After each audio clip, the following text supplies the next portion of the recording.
Ahora sí. Dios los bendiga, hermanos.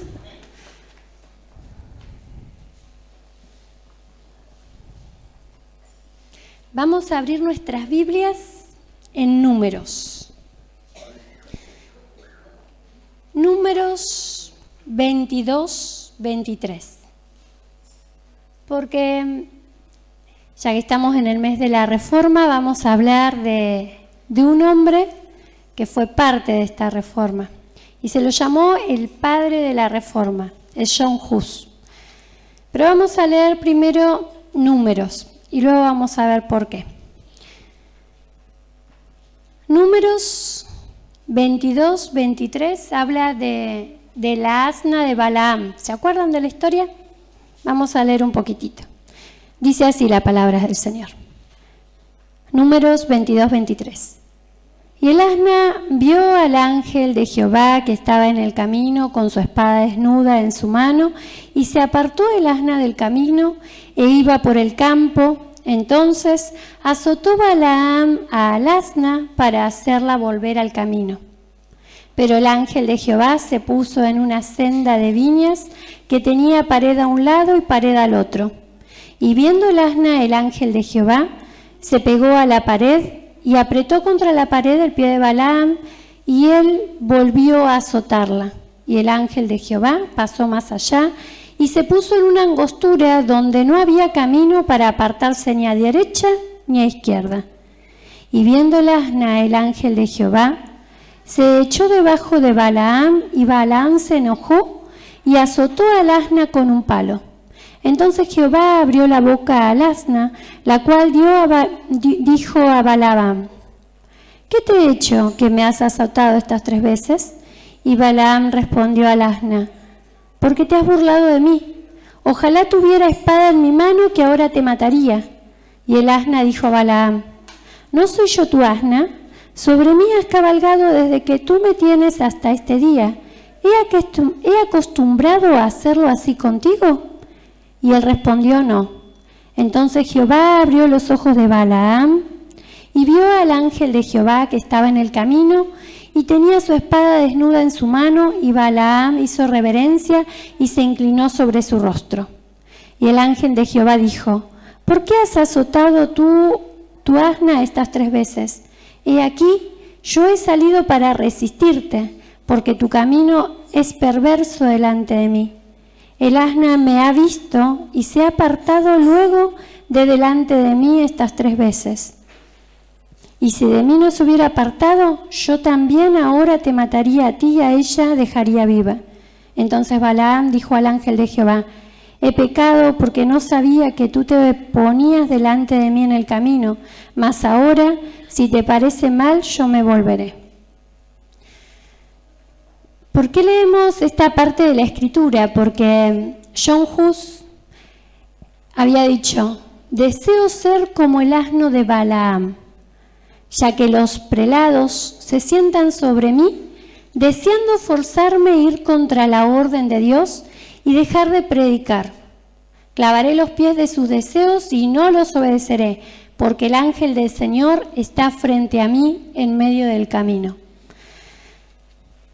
Hus, este hombre de Dios, que fue teólogo, filósofo checo, rector de la Universidad de Carolina, hoy en el presente, nació en el año 1369 en Husinek, República Checa, y fue un hombre al cual quisieron hacerlo callar, ¿sí? Quisieron que no predique, pero él quería hacer la voluntad de Dios a toda costa. Él veía la palabra de Dios y él había dicho que él tenía un propósito en esta vida, y era generar una reforma desde el centro mismo de la Iglesia Católica, o sea, desde adentro.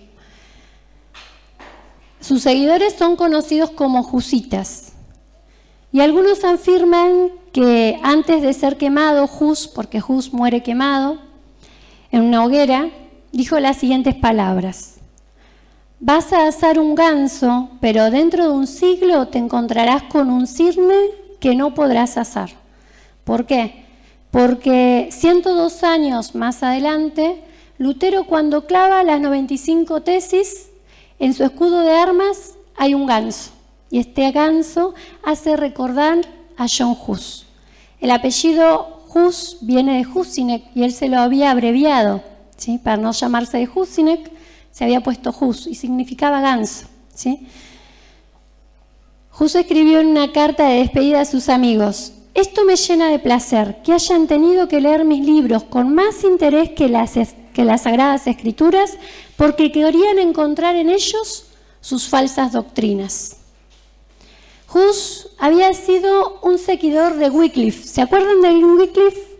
Wycliffe había sido apodado como la estrella matutina de la Reforma, ¿sí?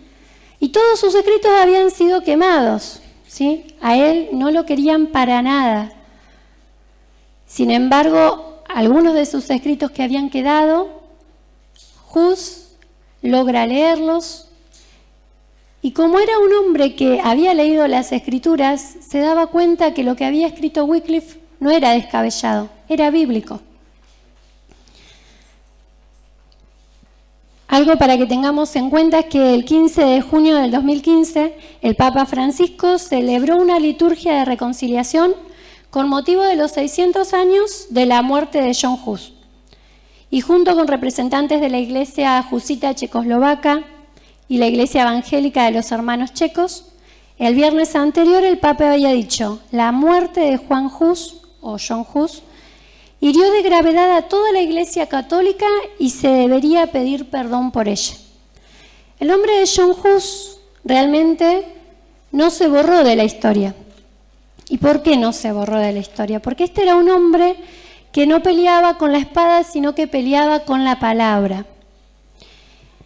Tenía una delgada contextura, parecía frágil, sin embargo era un guerrero de Dios y él había prometido que su vida serviría para reformar la Iglesia Católica desde adentro. Y influyó en muchas personas.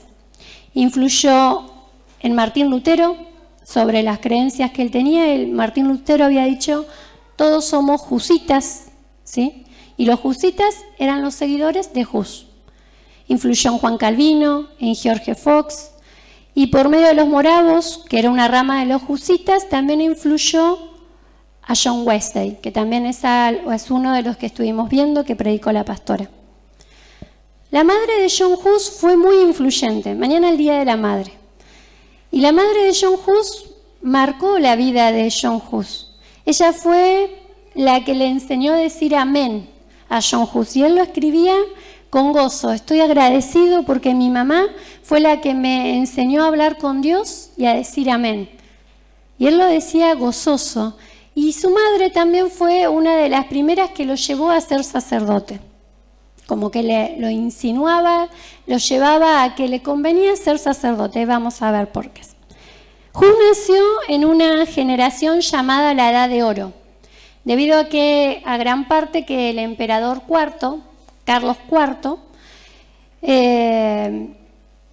cuando él pasa a ser emperador, deja de lado a Roma y se va a Praga, ¿sí? Y allí en Praga establece lo que él quería hacer, era una casa de estudio, ¿sí?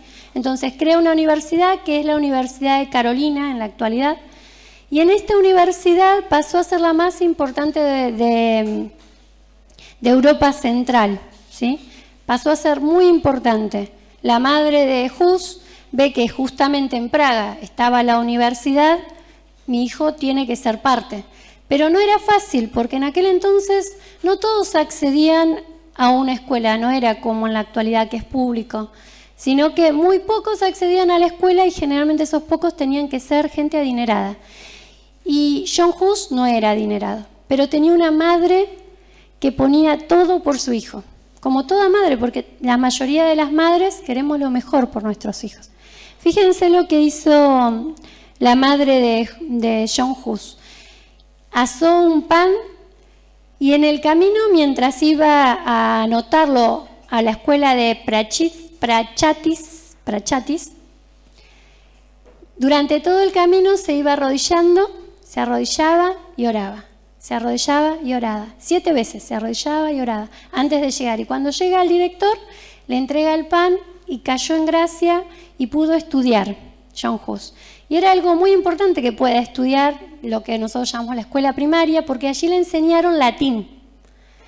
Y las primeras Biblias estaban en latín. Acordémonos, en aquel entonces estaba la Vulgata, que era en latín. Que él tenga conocimiento de latín ya era ir abriendo el camino para que pueda llegar a ser sacerdote.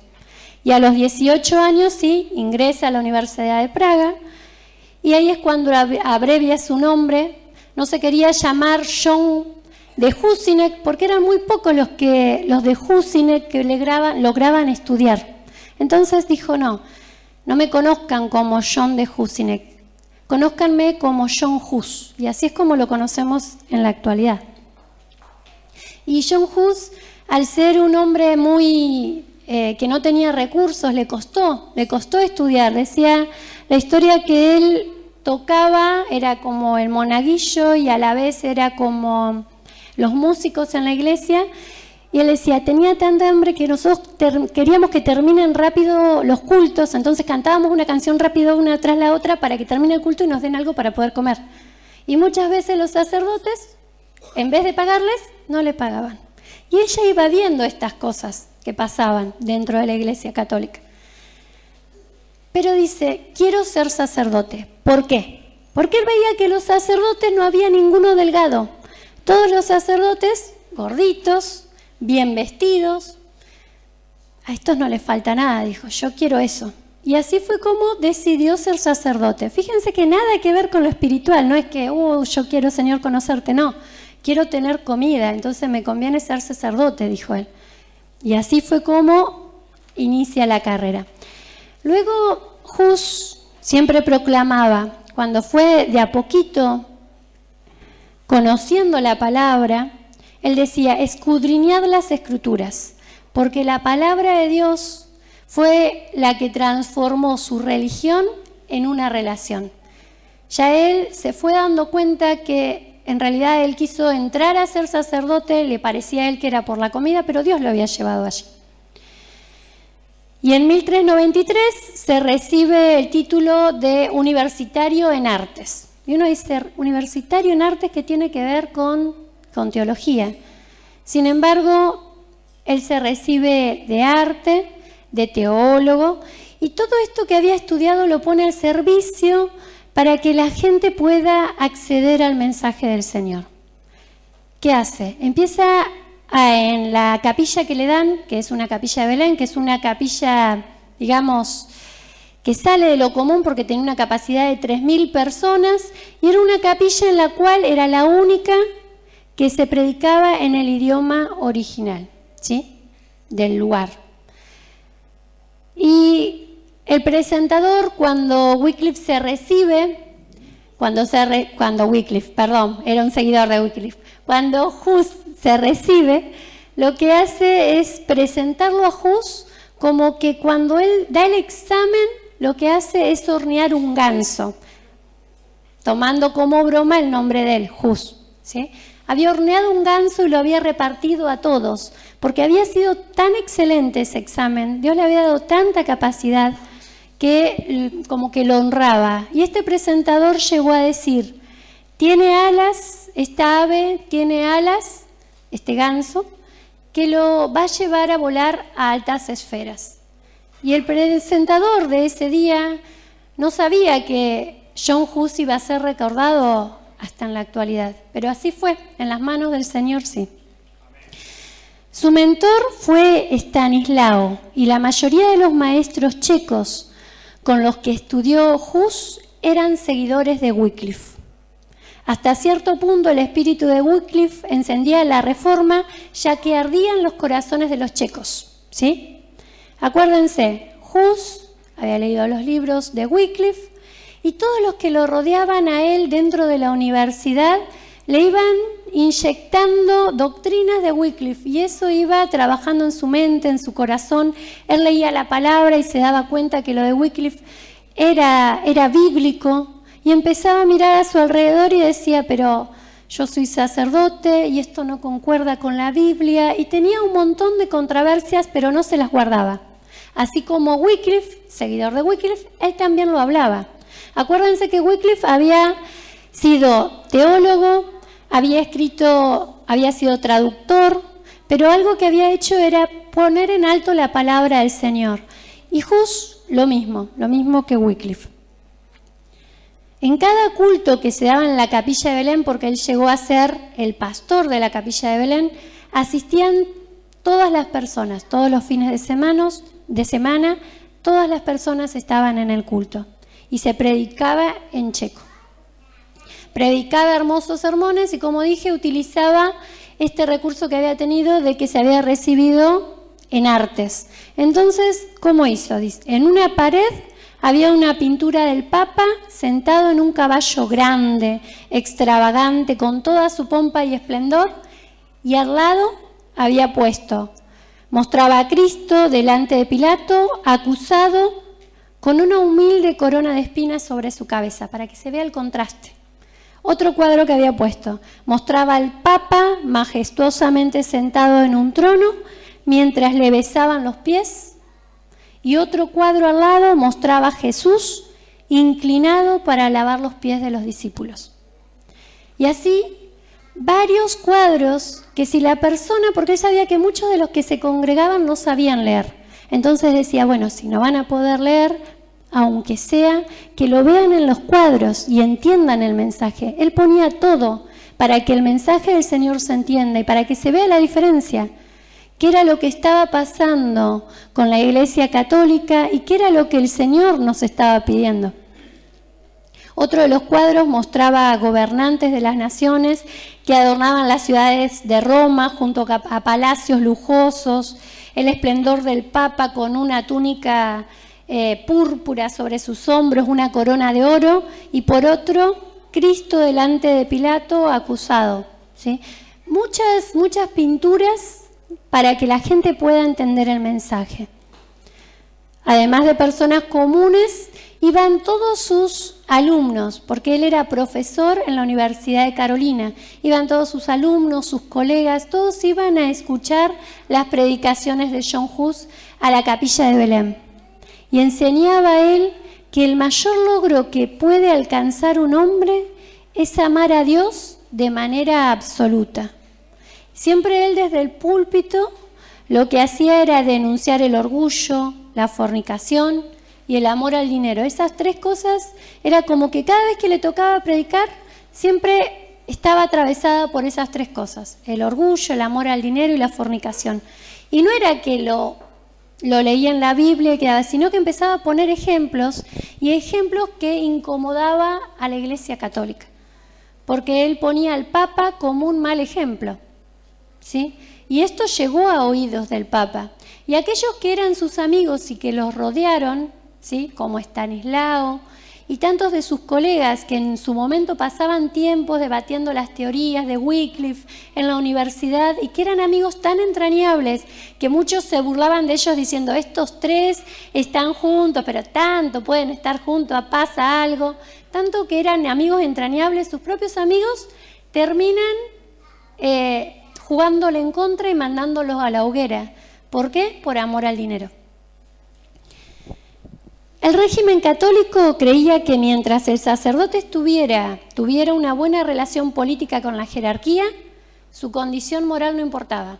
O sea, mientras estés bien, te lleves bien con el Papa, te sometas, no importa lo que hagas.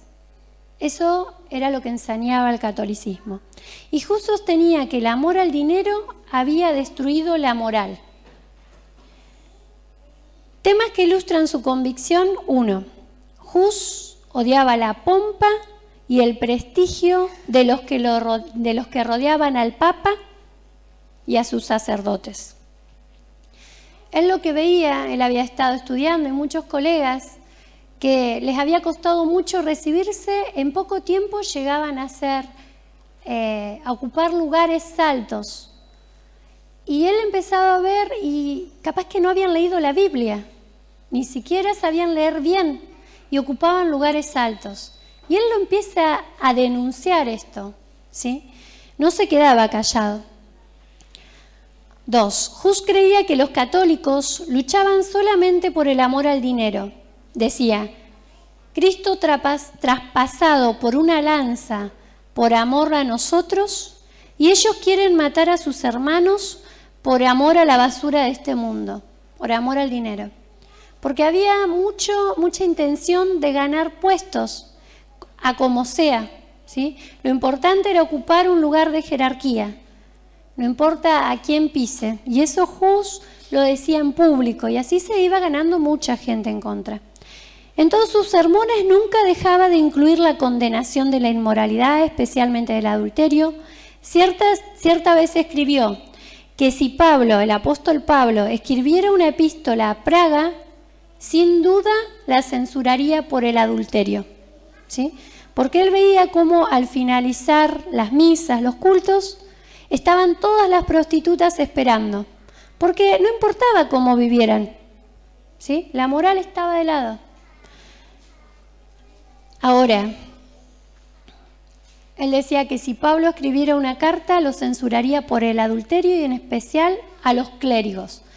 Yo digo, si Pablo, el apóstol Pablo, escribiera una carta para nosotros, ¿qué nos hablaría? Bueno, ya la dejó escrita. Nos dijo cómo debíamos comportarnos. Y nos dijo que tenemos que ser la iglesia. ¿Y cuál es la función de la iglesia? Columna y baluarte de la verdad es la iglesia. Cada uno de nosotros. Pablo ya nos dejó escrita su palabra. Pablo no, Dios utilizó a Pablo. Y su palabra ya está para nosotros. Hus dijo, quien predique que los sacerdotes no deben cometer adulterio, robar a las personas por avaricia y simonía, vender cosas espirituales, a este lo tildan inmediatamente de calumniador del santo sacerdocio, destructor de la Santa Iglesia y hereje al que no deberían permitirle predicar.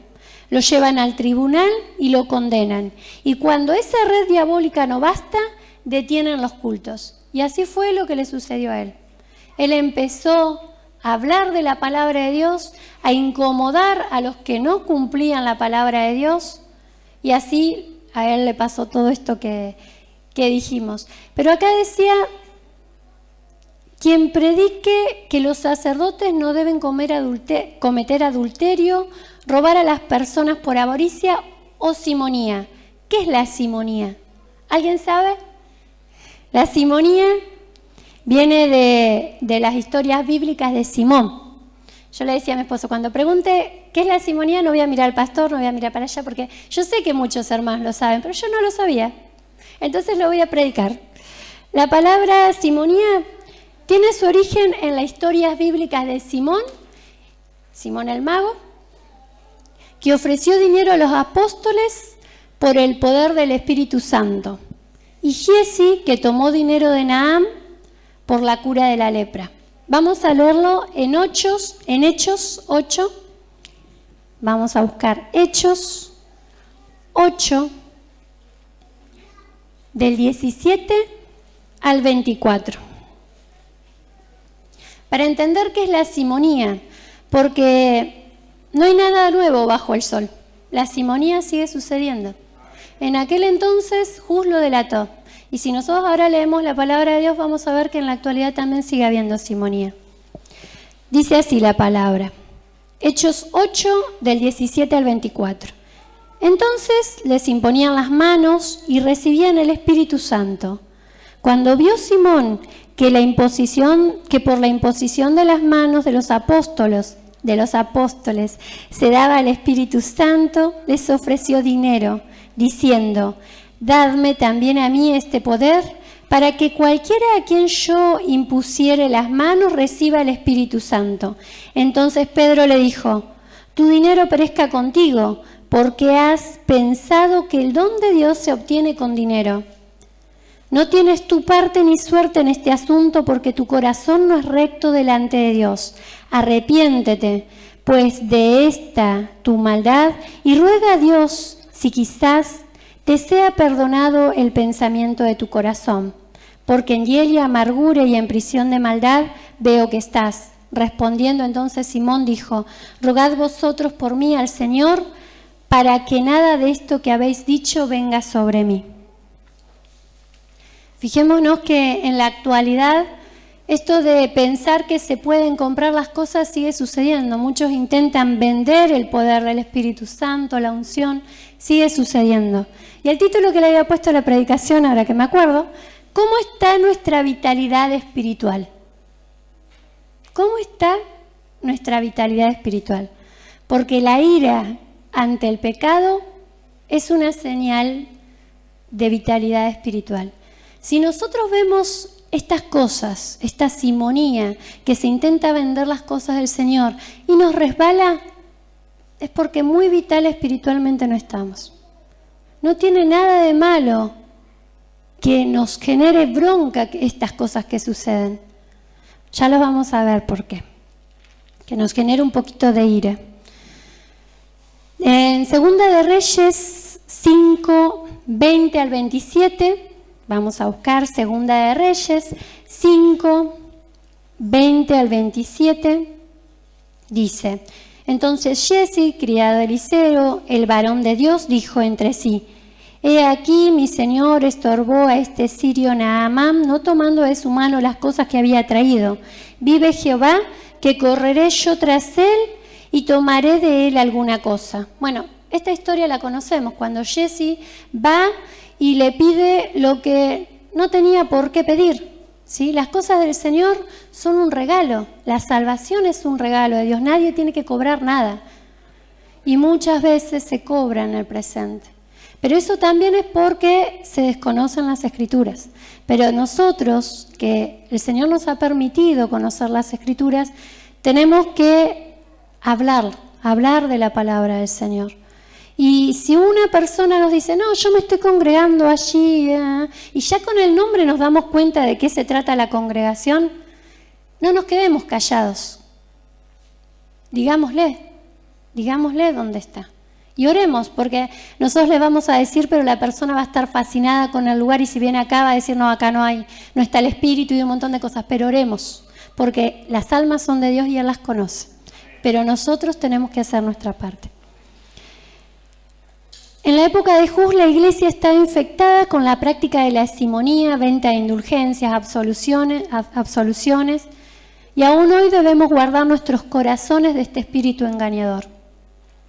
Juz siempre concluía sus sermones con esta frase: la verdad vence todo. Él creía en la verdad, creía en el Evangelio, y eso era lo que predicaba, y no se callaba. Por esta causa fue llevado a la hoguera. Otra frase de Juz era: los sacerdotes que piensan o dicen que pueden, por su propia voluntad, atar o desatar, sin que primero ate o desate Jesucristo, están terriblemente insanos. Están insanos, no están bien de la cabeza. Aquella persona que piensa que puede mandar al Señor. Fíjense que esto era del año 1300 y en la actualidad está pasando. Ya lo había dicho antes Wycliffe, luego lo dice Hus, y lo siguieron diciendo muchos seguidores de ellos. Y muchas personas no lo han leído, no lo han escuchado por no leer la Biblia y siguen haciendo, declarando, atando, como si tuvieran el poder viene de Dios y Dios es el único. Hus enseñaba que las personas debían obedecer a los clérigos según su ética, no según su posición. Esto aún hoy es una afirmación controvertida. Hus creía que toda persona debe discernir la vida de quienes están por encima de ella. ¿Por qué? Porque él decía, si una persona que es blasfemo, o sea, que dice malas palabras, una persona que engaña a su esposa, ¿yo me voy a someter a esa persona si no me está mostrando que el Espíritu Santo esté en él? Él decía esto: debe discernir la vida de quienes están por encima de ella. De lo contrario, se convierte en un esclavo que cree que un sacerdote nunca puede estar equivocado y que sus órdenes deben ser cumplidas como si fueran mandatos de Dios. Hus enseñaba a su gente que si un sacerdote o un superior les ordenaba hacer algo que no estuviera en la Biblia, ningún cristiano fiel estaba obligado a hacerlo. Pero si estaba en la Biblia, sí, porque la palabra es superior. La palabra es la que dirige, la palabra de Dios. Hus enseñaba a su gente esto y luchó valientemente por el derecho del pueblo checo también a leer la palabra de Dios en su idioma, así como lo había hecho Wycliffe, ¿sí? que él lo tradujo a inglés. Bueno, Hus luchó para que la Biblia esté en checo. Cuando se enteró que algunos sacerdotes prohibían a los checos leer en su idioma, les reprendió señalándoles esto. Juan escribió su evangelio en griego. Simón predicó el evangelio en persa y Bartolomé hablaba en el idioma de Judea. ¿Por qué en Praga no se puede leer la Biblia en checo? Era algo simple, en las escrituras estaba, que no era antibíblico. Y él decía, si encuentran en la palabra y me pueden refutar esto, yo enseguida dejo mi idea, porque yo quiero sujetarme a la palabra de Dios. Él no era renegado porque sí, él quería sujetarse a la palabra del Señor. En la Iglesia Católica hay varias etapas de excomunión, que es un castigo que impide a un miembro participar de los ritos y cultos en la Iglesia.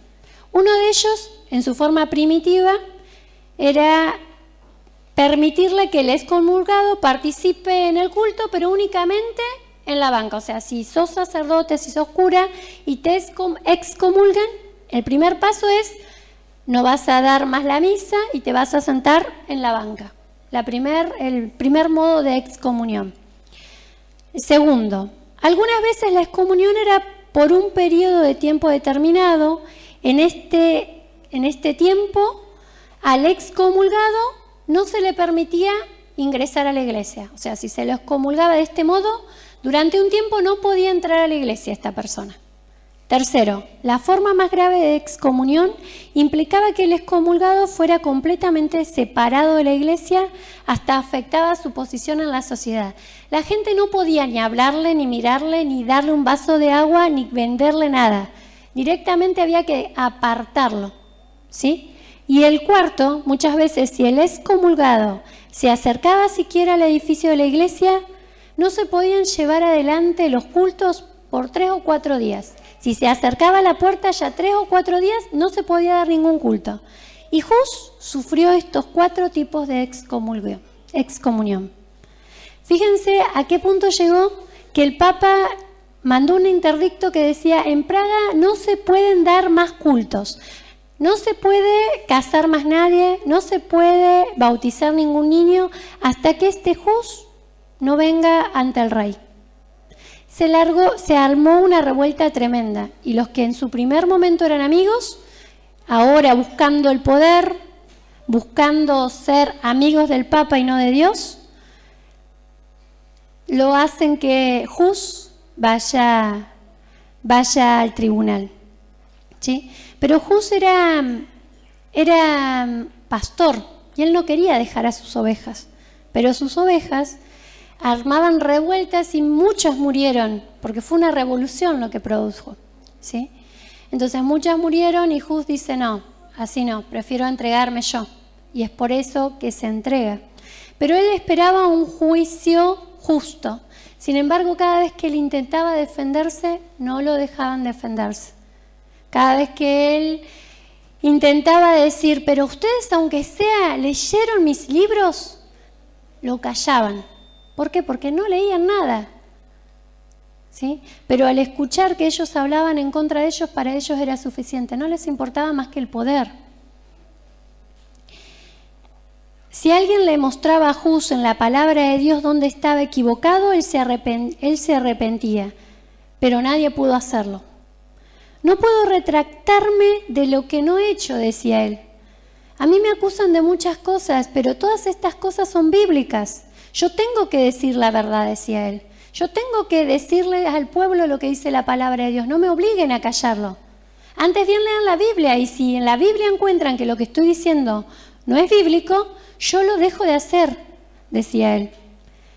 La mañana del 6 de julio de 1415, Hus compareció delante del concilio por última vez. Su frágil cuerpo estaba tan debilitado que apenas podía mantenerse en pie. 30 artículos fueron leídos en su contra. Cuando intentó protestar, algunos de ellos se le dijo que debía guardar silencio y que podía hablar al final, pero cuando llegó al final tampoco pudo hablar. El cardenal le dijo que ya había oído suficiente cuando ni siquiera pudo defenderse. Un obispo se puso de pie para leer la sentencia. Esta fue la sentencia de Hus. Hus fue declarado obstinado discípulo de Wycliffe, repetidamente desobediente a las autoridades de la iglesia. ¿Pero por qué desobedecía? Porque la iglesia, los que estaban por encima de él veía cuáles eran sus frutos. Y él decía, yo no me voy a sujetar a personas que no vivan conforme a la Biblia. Repetidamente desobediente a las autoridades de la iglesia, que ilegalmente apelaba su caso a Jesucristo. O sea, lo acusaron porque él apelara a Jesucristo para que lo defendiera. ¿Acaso nosotros no tenemos a Jesucristo como nuestro mediador, como nuestro juez? Eso es bíblico, pero lo acusaron por hacer algo bíblico. Como incorregible hereje debía ser despojado de su oficio sacerdotal y entregado a las autoridades seculares para ser quemado. Y sus escritos también ser quemados con él. Cuando Hus preguntó si sus escritos habían sido leídos, recibió una catarata de personas que lo hacían callar. Porque eran personas que no les importaba la verdad.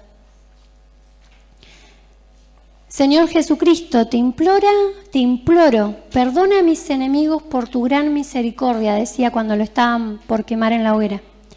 Fíjense que la oración que él hacía era similar a la de nuestro Señor Jesucristo. Perdónalos porque no saben lo que hacen. El amor del Señor estaba en él y el amor por la palabra. Después de la muerte de Hus, su causa continuó viva por medio de un grupo de husitas liderados por Juan Sisca. Juan Sisca era el cubreespalda de la reina Sofía, ¿sí? Y él, claro, ella iba todos los domingos a la capilla de Belén y escuchaba el sermón, y la palabra fue transformando la vida de este hombre, que era el guardaespaldas de la reina, y fue el que continuó el movimiento de los husitas, que hasta el día de hoy continúa. Estas palabras lo llevaron a luchar hasta el final y aún viven casi 600 años después de su muerte. Las palabras eran, por tanto, fiel cristiano, busca la verdad, escucha la verdad, aprende la verdad, ama la verdad, habla la verdad, adhiere a la verdad, defiende la verdad hasta la muerte. Porque la verdad te hará libre del pecado, del diablo, de la muerte del alma y finalmente de la condenación eterna. Ahora nosotros, yo cuando leí esta frase decía, defiende la verdad hasta la muerte. ¿Estamos dispuestos a defender la verdad de Dios hasta la muerte? Como lo hizo John Hus. Es para que nos preguntemos, porque muchas veces es fácil cantar, te amo más que a mi vida, te amo más que a mi vida. Pero vivirlo, ¿somos capaces de defender la verdad del Evangelio? Que el Señor sea ayudándonos. Y quería que leamos Éxodo 32, porque vamos por Éxodo 32. Éxodo 32. Buscamos Éxodo 32. Éxodo 32, 19 y 20. Dice así. Y aconteció que cuando él llegó al campamento y vio el becerro y las danzas, ardió la ira de Moisés y arrojó las tablas de sus manos y las quebró al pie del monte. Y tomó el becerro que había hecho y lo quemó en el fuego y lo molió hasta reducirlo a polvo, que esparció sobre las aguas y lo dio a beber a los hijos de Israel.